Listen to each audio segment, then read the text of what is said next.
ቲዩተር ቤተሰቦች እንኳን ወደዚህ ቻናል በድጋሚ ሰላም መጣችሁ። ዛሬም የግሬድ 9 ባዮሎጂ ዩኒት 1 ይዤላችሁ ቀርቤያለሁ። ባለፈው ካቆምንበት እንቀጥላለን ማለት ነው። ግን ቪዲዮአችንን ከመግባታችን በፊት ለዚህ ቻናል አዲስ ከሆናችሁ ሰብስክራይብ፣ ኮሜንት፣ ላይክ፣ ሼር ማድረጋችሁን እንዳትረሱ። ወደ ትምህርታችን ስንመለስ ባለፈው ያቆምነው ስለ ማይክሮስኮፕ፣ electron microscope, types of microscope, light microscope አይተን ያቆምነው። ዛሬ ደግሞ function of different types of microscope እናያለን ማለት ነው። We will now look in more detail at different types of microscope and how they are used. ደግሞ in detail the different types of microscope እና እንዴት እንደምንጠቀማቸው እናያለን ማለት ነው። መጀመሪያ ማይክሮስኮፕ እንግዲህ the light microscope ነው። To look at a biological specimen using a light microscope, you will often use a slide or cell, tissue or individual organism. ይሁን ስፔሲመንን or ያዘጋጀነውን ነገር under light microscope ለማየት slide of cell ሊሆን ይችላል፣ tissue ሊሆን ይችላል or an individual organism እንትን እንላለን ማለት ነው፣ እንጠቀማለን ማለት ነው። These are often very thin slices of biological material that have been specially treated and stained, but you can look at living material directly through a light microscope as well. እነዚህ እንግዲህ ስፔሻል የሆኑ ባዮሎጂካል ማቴሪያሎች ናቸው። ስቴን የተደረጉ or colored የተደረጉ ኬሚካል ሊሆን ይችላል፣ የሆነ ከለር ነው የምንጨምረው more እንዲታዩ ማለት ነው። Stains chemicals added to slide tissue to make the cells easier to see, more easier ለማድረግ ስናያቸው more easier እንድናያቸው ይረዳናል ስቴን ማድረጋቸው ማለት ነው። ነገር ግን እንደ ላይት ማይክሮስኮፕ ስቴን ያልሆኑ ቲሹዎችን or ሴሎችንም ማየት እንችላለን። Often chemicals known as stains are added to the tissue on the slide to make it easier to see particular cell or part of a cell ማለት ነው። እነዚህ እንግዲህ ስቴን ብለናል፣ ከለር ናቸው more easily እንድናያቸውና ፓርታቸውን more clearly እንድናያቸው። አሁን ኢማጂን የሆነ ነገር colored ከሆነ ነው you can even የሆነ colored የሆነ መጽሐፍና colored የሆነ መጽሐፍ እንትን ብንል like more readable ነው colored የሆነው ምናምን እዛ ይረዳናል ማለት ነው። more in detail እንድናይ ምናምን ነው ስቴን የምንጨምረው። When you are looking at stained cell samples, it is important to remember that the cell are dead. ስቴን የሆነ ሴል ስንመለከት it's all the time dead ነው። ስቴን ካደረግን የሆነ ኬሚካል ነው እንትን ስንጨምር it's already dead ማለት ነው፣ ይሞታል። not cell ይሞታል ማለት ነው። The cell have been treated with chemical or fixed so they do not decay. decay እንዳያደርጉ or እንዳይበሰብሱ ብለን የጨመርነው ስቴን ይገላቸዋል ማለት ነው። The tissue has also been sliced very thinly. ቲሹን በጣም thinly በስሱ ምናምን ስላደረግነው or ብቻ ይሞታል ማለት ነው። These things can damage or change the cell ማለት ነው። ሊቀይረው ይችላል or even completely damage ሊያደርገው ይችላል። Living cell has not been treated in this way but are less easy to see ማለት ነው። ሊቪንግ የሆኑ ሴሎችን ግን እንደዚህ የምናደርግበት ትሪት less ነው። we don't treat them like this እና ግን ሊቪንግ የሆነን ሴል under light microscope ስናየው it's more clearly ልናየው አንችልም under light microscope ማለት ነው። Below is a list of commonly used stains. commonly used የሆኑ ስቴኖች ናቸው። application of commonly used stains hematoxylin if I pronounce it correct, and that is types of cell እና main organelles stained ነው የምናየው። animal and plant cell ላይ ነው የምንጠቀመው። ምኑን ነው ከአኒማል እና ከፕላንት ሴል ላይ ምኑን ነው ስቴን የምናደርገው or ከለሩን የምንጨምረው nucleated blue, purple or brown. purple ወይም brown ነው hematoxylin እና የምንጨምረው nucleus of the cell ላይ ነው። animal or plant ሊሆን ይችላል nucleusአቸው ላይ ነው የምንጨምረው ማለት ነው። the second one is methyl blue. እሱ only ለአኒማል ሴሎች ላይ ነው የምንጠቀመው። it's color blue ነው እና it's also nucleus ነው ስቴን የምናደርገው ማለት ነው። the third one is acetylchoramine. I'm not even sure if I pronounce it correct, but I think it's acetylchoramine. Animal and plant cell ለሁለቱ መጠቀም እንችላለን። Staining the chromosome and dividing nuclei ማለት ነው። ያው ዲቫይድ የሆነ ኒውክሊየስ አለን። ክሮሞዞም ኒውክሊየስ ውስጥ ነው። እና ስቴን የምናደርገው ክሮሞዞም ነው ማለት ነው። The fourth one is iodine. It's only for plant cells and any material containing starch. Your plant cells, different part of their body ላይ starch እናገኛለን። Any part of the body which contains starch, iodine ስቴን ማድረግ እንችላለን ማለት ነው። እዛ ላይ አድ አድርገን under light microscope ማየት እንችላለን ማለት ነው። How does a light microscope work? Light microscope እንዴት ነው የሚሰራው ስንል in a light microscope a specimen is placed on the stage and illuminated or light from underneath. እንዴት ነው ስፔሲመን አለን።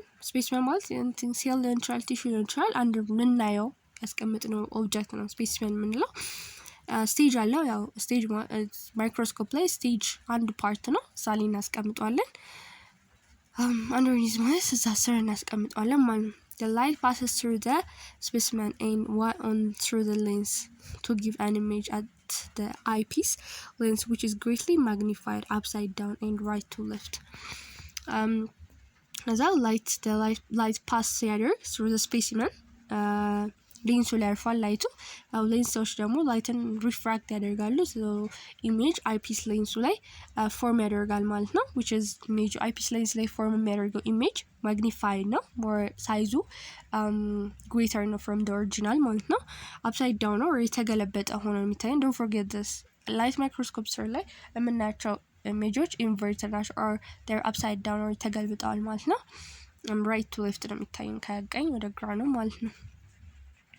To calculate the magnification of a specimen, you multiply the magnification of the objective lens by the magnification of the eyepiece lens ማለት ነው። magnification of the specimen በምን ያክል magnified እንደሆነ ካልኩሌት ለማድረግ ኦብጀክቲቭ ሌንሱን ኦሪጂናል ማለት ነው ፕሌስ ያደረግነው የኦብጀክት magnification size እና the eyepiece lens ያለውን magnification size multiply አድርገን magnification of the specimen calculate ማድረግ እንችላለን ማለት ነው። So if the magnification of the objective lens is 10 times and the eyepiece lens is also 10 times, the overall magnification of the microscope is 10 times 10, which is 100 ማለት ነው። ስለዚህ multiply አድርገን ነው የምናገኘው ማለት ነው። If you move the objective lens round and use the 40 times lens, the overall or the total magnification will become 40 times 10, which is 400 ማለት ነው። አይፒስ ሌንሳችን ደግሞ 40 times ቢሆን ኦብጀክቲቭ ሌንሳችን ደግሞ 10 times ከሆነ አባስተ የምናገኘው ምንድነው 400 which is magnification of the specimen ነው ማለት ነው አገኘን ማለት ነው። እዚህ ጋር part of the microscope ነው ይዋቸው I think they are useful. አይፒስ ሌንስ አለን፣ ቲዩብ every part of the lens ማለት ነው። Advantage and disadvantage of light microscope. One of the biggest advantage of using a light microscope is that we can see living plants and animals or part of them directly. ያንዱ የማይክሮስኮፕ የመጀመሪያው biggest የሆነ advantage ምንድነው? living የሆነ ህይወት ያላቸውን plant or animal or part of their cell ማየት እንችላለን ማለት ነው። It is very important to observe also living ያልሆነውን ማየት እንችላለን as we said stain አድርገን ማለት ነው። It is very important to observe living cell. Living cell as biologists እንግዲህ living cellዎችን observe ማድረግ it's very important. It lets us check if what we see on the prepared slide or dead tissue is at all like the real living thing. እዛ ስላይድ ያስቀምጥነው ማይክሮስኮፕ ላይ ያስቀምጥነው እንትን እዚህ ሪል እንደምናየው ሪል ነው የሚለውን ለማየት የተለያዩ ነገሮች ይጠቅመናል ማለት ነው። Any biologist working in a hospital, industrial or research lab will have a light microscope ready available to use at any time. ሆስፒታል ውስጥ ኢንዱስትሪያል ሪሰርች ላቦራቶሪ ውስጥ የሚሰሩ ሰዎች ማይክሮስኮፕ ላይት ማይክሮስኮፕ available ነው or ይገኛል in any time መጠቀም ይችላሉ። School and university students around the world also rely on light microscope to enable them to learn about the living world of cells. እንዲሁም ስኩሎች ትምህርት ቤቶችም ዩኒቨርሲቲዎችም ያው ቲዮሬቲካሊ የሚማሩትን ፕራክቲካሊ ለማየት እነዚህ ማይክሮስኮፖች available ናቸው all over the world ማለት ነው። Light microscope can also be used without electricity, which means they can be used anywhere in the world ማለት ነው። አንድ ሌላኛው useful የሆነ ነገር ምንድነው? both light microscope we can use them without electricity አያስፈልገን ማለት ነው። they can operate without electricity ማለት ነው። Light microscopes are relatively small and not very heavy, so they can be moved around easily. ሌላኛው ጥቅማቸው ደግሞ they are not relatively በጣም ትልቅ አይደሉም፣ heavy አይደሉም፣ portable ናቸው። ከአንድ ቦታ ወደ አንድ ቦታ ይዘን መንቀሳቀስ እንችላለን ማለት ነው። They are quite delicate, so they need to be protected, but with care, biologists can even take light microscope out into the field with them to do their research. So everything delicate, like properly መያዝ አለብን። ምክንያቱም ኦብጀክት ነው ሊሰበር ይችላል or something else። ስለዛ በደንብ መያዝ ይኖርብናል እና ነገር በደንብ በተጠንቀቀን ከያዝናቸው for research ራሱ ይዘናቸው ልንቀሳቀስ እንችላለን ማለት ነው። The biggest disadvantage of light አሁን ደግሞ disadvantage ነው የምናየው of light microscope is that their resolving power is limited by the wavelengths of the light። እንግዲህ ኦፕሬት የሚያደርጉት or image form የሚያደርጉት በbeam of light ነው ብለናል። ስለዛ የላይት ዌቭሌንግዝ ላይ ዲፔንድ ስለሚያደርግ የሚያሳዩን ዲቴይልነስ or resolving ፓወራቸው ሊሚትድ ነው ማለት ነው። ያ ነው ዲስአድቫንቴጃቸው። more ዲቴይልነስ ልንፈልግ እንችላለን ግን ሊሚትድ ስለሆነ እኛ እስከፈለግነው ድረስ ላያሳየን ይችላል ማለት ነው። as you saw early, this limits their power of magnification። ስለዚህ ደግሞ power of magnification or የሚያሳድጉበትንም power ሊሚት ያደርገዋል ማለት ነው። also we can't usually magnify living cells as much as can dead tissue, which limits what we can learn from living things ማለት ነው።